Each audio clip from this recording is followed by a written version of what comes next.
3,000 years ago, the great Galactic Empire found Earth. They saw humans as nothing special.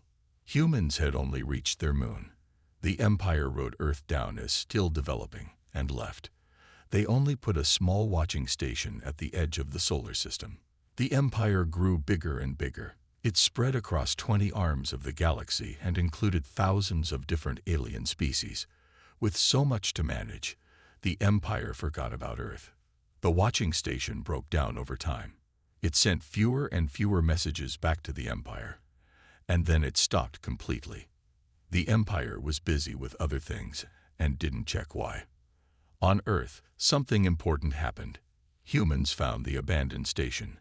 They kept this discovery secret from everyone. They studied the alien technology carefully and figured out how it worked. This helped humans make big jumps in their own technology. Whenever Imperial scouts came to check on Earth, which wasn't often, humans pretended they were still developing slowly. They hid their real progress.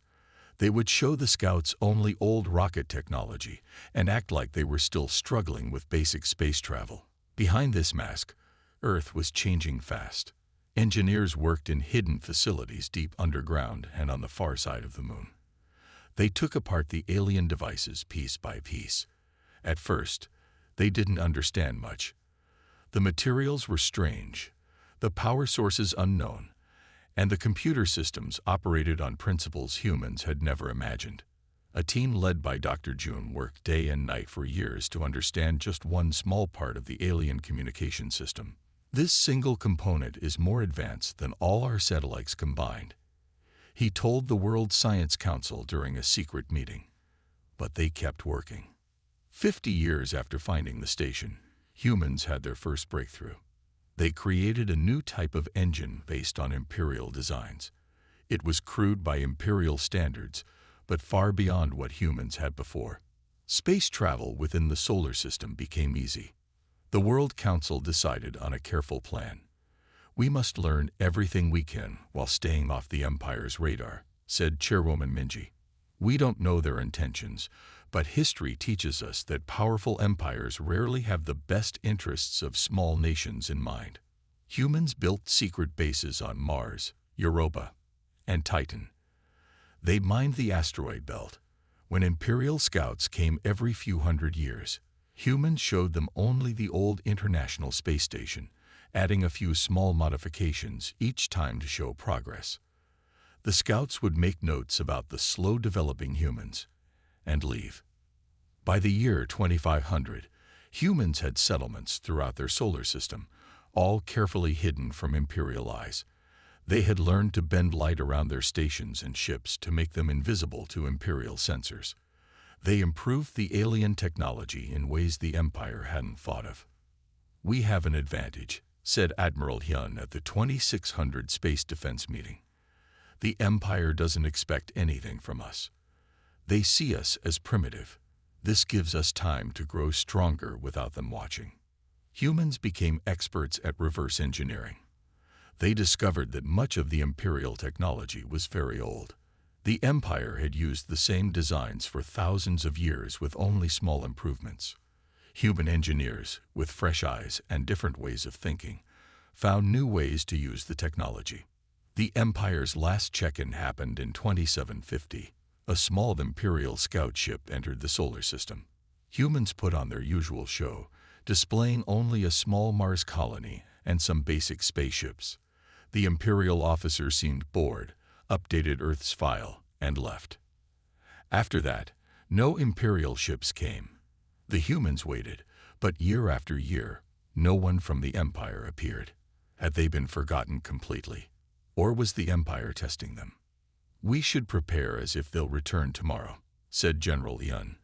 But we should plan as if we have 100 more years of freedom. Humans used this time to make even greater advances. They studied the star maps from the Imperial station and began to understand the vast size of the Empire. They realized that in the great game of galactic politics, Earth was too small to fight, but perhaps not too small to surprise. By the year 3000, humans had developed technologies that even the Empire might find impressive. Their ships could travel faster than Imperial vessels. Their computers worked in ways the Empire had never explored. Their weapons were different, but effective. Still, they kept everything hidden, waiting for the right moment. Would humans join the galactic community as a minor species, or would they emerge as something the Empire never expected? The answer would come soon, but not in the way anyone predicted. Admiral Taehyun sat in his command chair on the bridge of the Imperial flagship Eternal Glory. He was bored. These border patrols were routine, and nothing exciting ever happened. The Galactic Empire had ruled this part of space for thousands of years without any real challenges. "Admiral, we have something strange on sensors," said Officer Kyung, looking up from his screen with wide eyes. Taehyun straightened in his chair. "What is it?" "An unknown ship has just appeared at the edge of our patrol zone. It matches no known design in our database." The main view screen showed a strange vessel. It was unlike any ship Taehyun had seen in his 300 years of service. The ship was sleek and beautiful, but also had sharp angles that seemed impossible to build. Parts of its hull appeared to shift and move, as if the metal itself was alive. "Scan it," ordered Taehyun, suddenly alert. "Sir, our scans can't penetrate its hull. But it's smaller than our ship, about 1/4 our size." Taehyun frowned. Every ship in the galaxy used designs approved by the Empire. Even alien races that joined the Empire had to build their ships according to Imperial standards. This was something new, and new things made Admiral Taehyun nervous. "Open a communication channel," he commanded. Officer Kyung pressed some buttons. "Channel open." "Sir." Taehyun cleared his throat. "Unidentified vessel. This is Admiral Taehyun of the Galactic Empire. Identify yourself immediately." There was a brief pause, and then a voice replied in perfect Imperial standard speech. There wasn't even an accent. "This is Captain Ju of the Earth Confederation ship Prometheus. We come in peace and request formal diplomatic contact." The bridge crew looked at each other in confusion. "Earth," Taehyun whispered to his second-in-command. "Isn't that the primitive world in Sector 8? Commander Suho nodded. "Yes, sir. According to records, they were barely achieving fusion drives when we last checked on them 300 years ago." Taehyun turned back to the screen. "Captain Ju, our records indicate your species is not capable of building such advanced vessels. Explain yourself." Captain Ju appeared on the view screen. She was human, young by Imperial standards, probably only lived a few decades. She wore a simple dark uniform with a small patch showing Earth on her shoulder. "Admiral Taehyun, we understand your confusion. Earth has made significant progress since your last visit. We have explored our solar system and recently developed technology for traveling between stars. We wish to introduce ourselves properly to the Galactic Empire." Taehyun didn't believe her. It was impossible for any species to advance so quickly. It took thousands of years for most races to go from fusion power to interstellar travel. "Your claims are suspicious. I will send 3 escort vessels to surround your ship. You will power down your engines and prepare to be boarded for inspection." Captain Juwoo nodded politely. "We understand your caution, Admiral. We will cooperate." Taehyun signaled, and 3 Imperial light cruisers moved toward the human vessel. Each cruiser was twice the size of the Earth ship and armed with the latest Imperial weapons. What happened next shocked everyone on the bridge.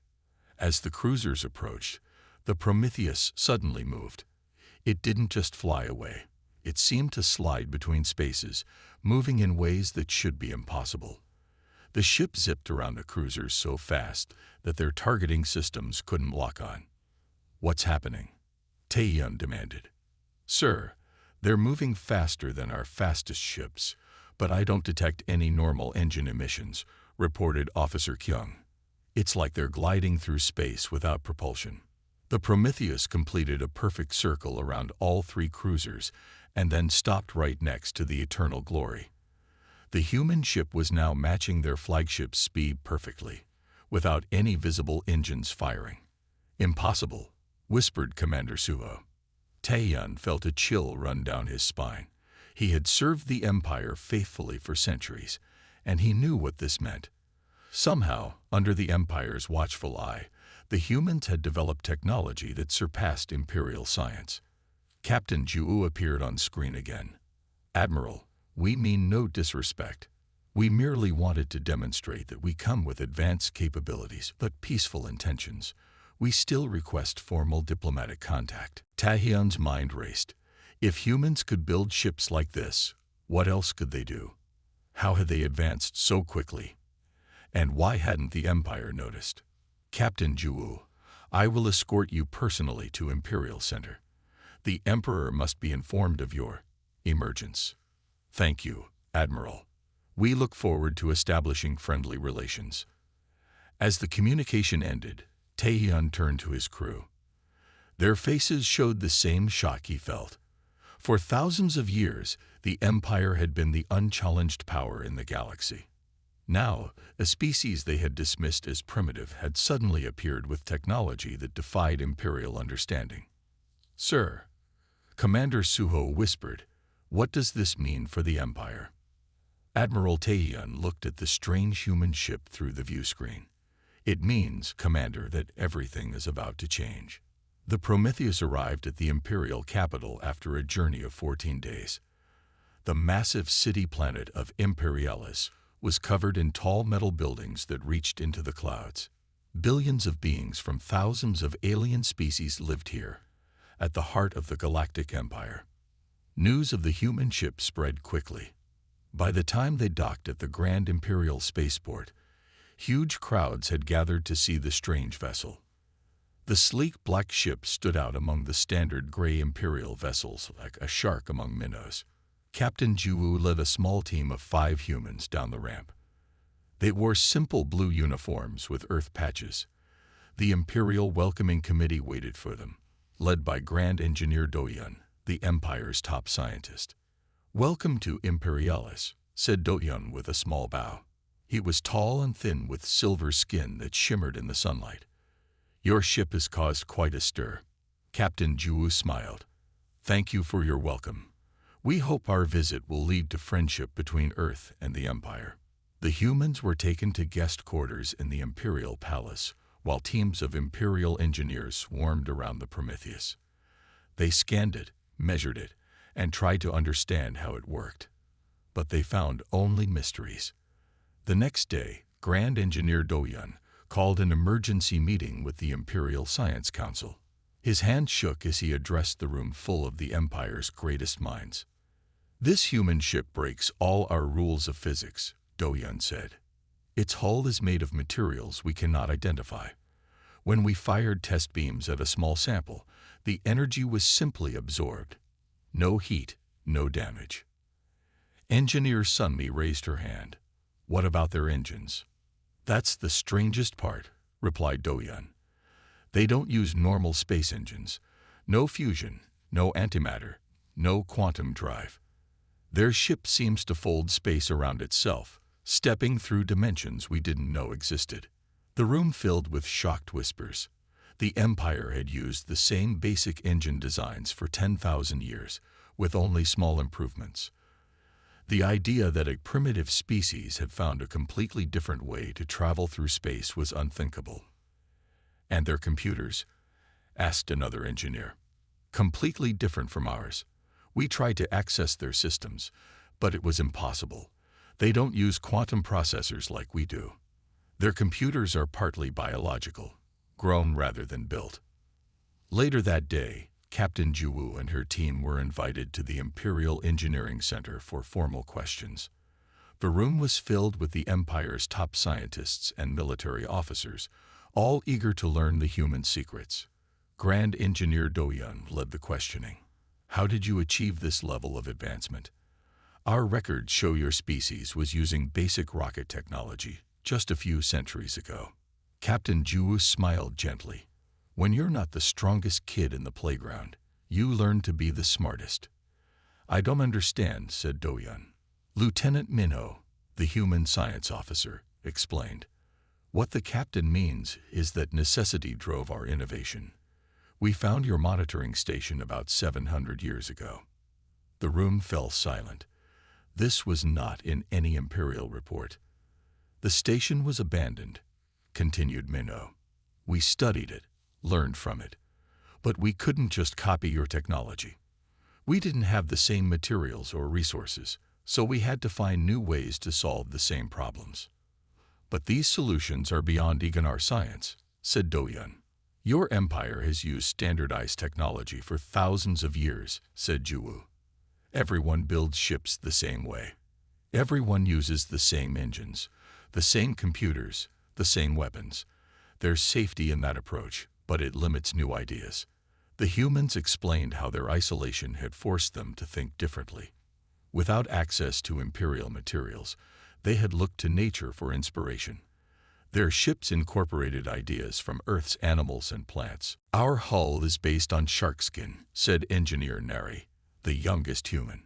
It can heal itself like human skin heals wounds. The outer layer contains millions of tiny machines that repair damage automatically. Our engines don't push against space like yours, added Minnow. They fold space, inspired by how paper can be folded to connect two distant points. The Imperial engineers took frantic notes as the humans explained their technology.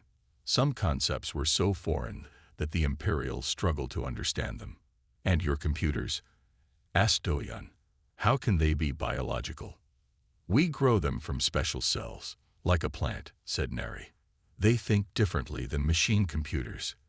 They can learn and adapt. They're partly alive.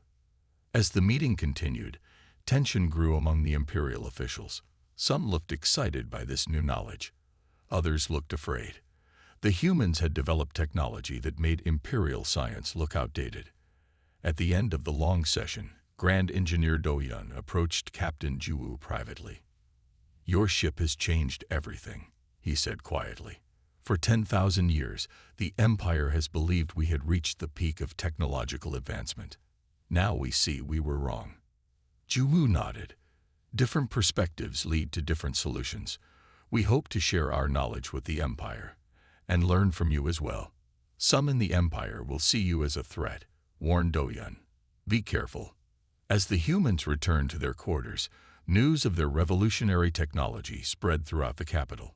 The Galactic Empire, unchanged for millennia, faced something it hadn't encountered in thousands of years, a completely new way of thinking. The High Council Chamber was the oldest room in the Imperial Palace. Its walls were made of rare blue stone from a long-dead planet. Around a large round table sat the 12 most powerful beings in the galaxy. They controlled an empire of 50,000 worlds. Today, they were afraid. This meeting will now begin, said High Counselor Jawan, the eldest member. We face an unprecedented situation. Imperial Intelligence Director Yunji stood up. She was small, but her voice was strong. As you all know, humans from Earth have arrived with technology beyond our understanding. We've completed our assessment of their capabilities. She touched a button, and a hologram of the human ship appeared above the table. They have only a dozen systems under their control, but their ships outclass our entire fleet, she said. Their technology represents a paradigm shift in design philosophy. Counselor Daeyan, who led the Imperial military, slammed his fist on the table. This is unacceptable. How could we let a primitive species advance so far without our knowledge? The monitoring station malfunctioned centuries ago, Yunji explained. We never replaced it. Earth was considered unimportant. Well, they're important now, said Counselor Saiwan. What do we know about their intentions? Yunji showed more images. They claim they only want peaceful contact. They've built colonies on 12 planets in their region of space. Their population is small compared to the Empire, only about 50 billion humans total. Can we trust them? Asked Counselor Mina.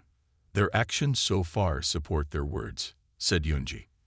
They've been open about their technology and have made no aggressive moves. Daehyun stood up. His face was red with anger. We should act now, while we still can. One human ship may be impressive, but they only have a small fleet.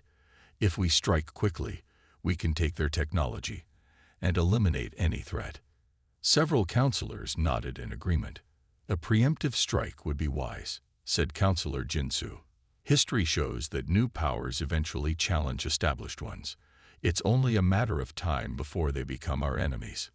But Counselor Yuma, who oversaw imperial science, disagreed. That would be a terrible mistake. The humans have technology we don't understand. If we attack and fail, we create the very enemy we fear.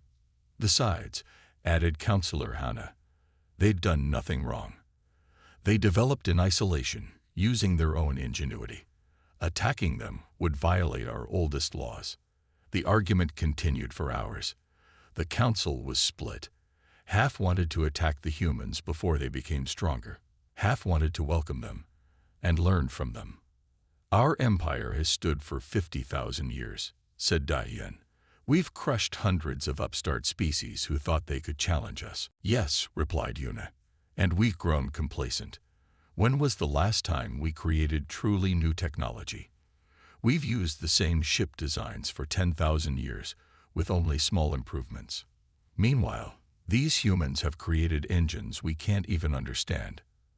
As the debate raged, a message arrived. The Emperor himself was coming to the council chamber. This was shocking news. Emperor Minsu rarely left the inner palace and almost never involved himself directly in council matters. The great doors swung open. Emperor Minsu entered, wearing the simple white robes that had been the emperor's uniform for 50 millennia. Despite ruling for 300 years, he looked young. Imperial medical technology kept him in his prime. Everyone bowed deeply. Rise, said the emperor. His voice was quiet but filled the room. I have been listening to your debate from my chambers. This matter is too important for me to remain silent. The counselors returned to their seats, stunned by the emperor's presence. For 10,000 years, no emperor has directly addressed the High Council, Minsu said. But for 10,000 years, the empire has not faced such a moment of choice. He walked to the center of the room and looked at the hologram of the human ship. I have studied the reports. I have watched the recordings of the human delegates. I see fear in this room, but also opportunity. Emperor Minsu turned to Dadian. Your caution is noted, old friend. But attacking a species that has shown no hostility goes against everything our empire stands for. But your majesty, protested Dadian, their technology is exactly why we should not make them our enemies, finished the emperor. For too long, we have believed we had reached the pinnacle of achievement. These humans show us we were wrong. The emperor looked around the table. I have made my decision. I will meet with the human representatives personally. Gasps filled the room.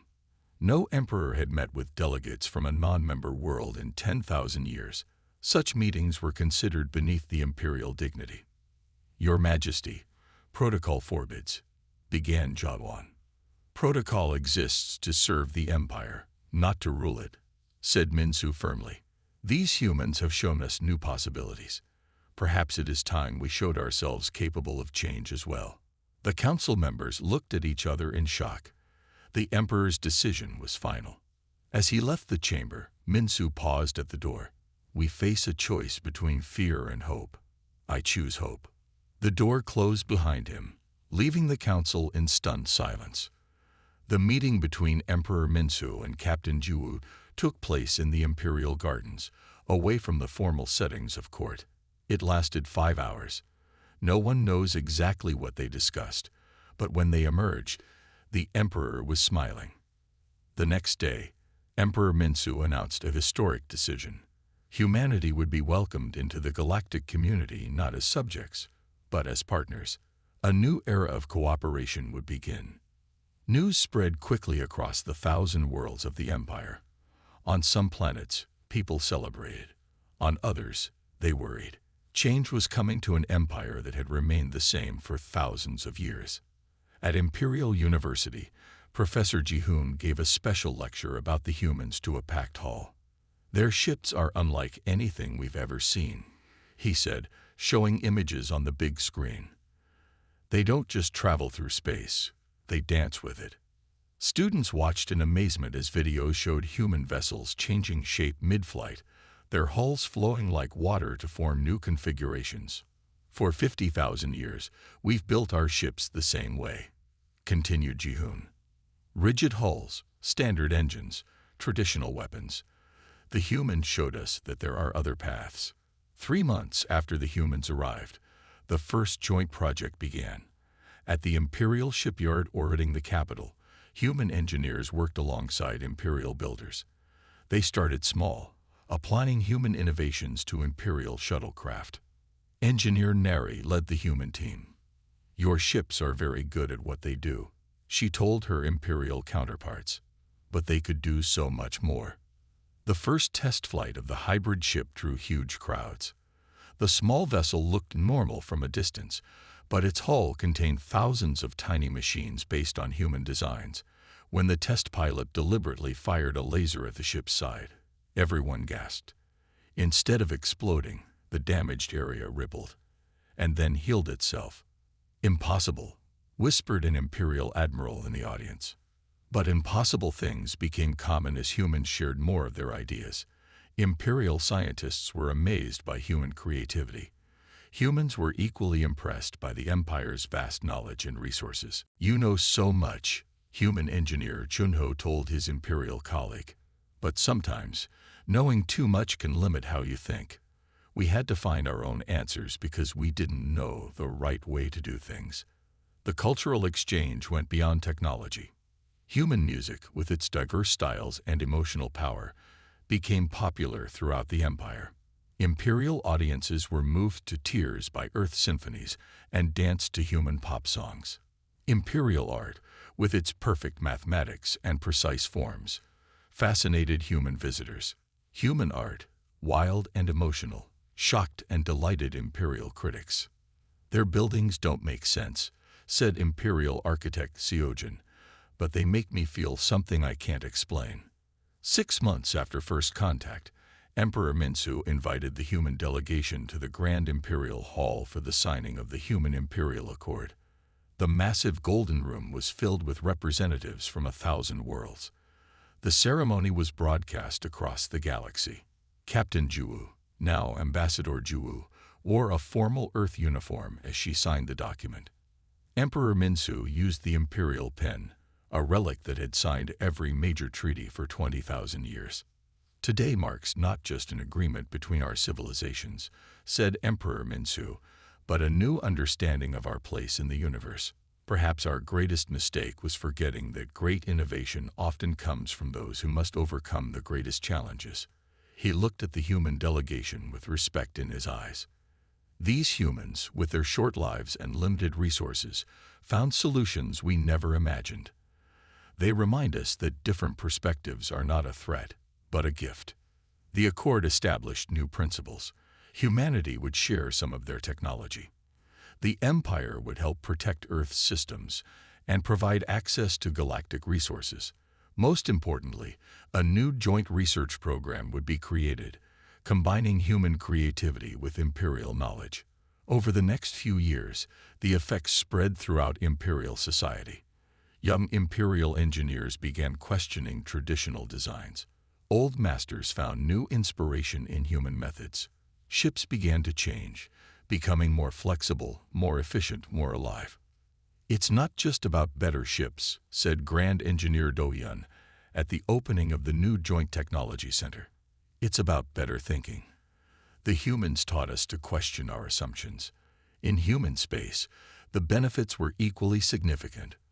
With access to imperial materials and markets, human colonies flourished. Earth became a center for innovation, with visitors from across the galaxy coming to learn and share ideas. 3,000 years of isolation had transformed humanity from an overlooked species into the spark that ignited a renaissance. Their ship designs, organic, adaptive, and elegant, changed not just how the galaxy traveled through space, but how it imagined its future. The once forgotten species from a small blue planet had reshaped galactic thinking, not through war or conquest, but through the simple power of looking at old problems in new ways.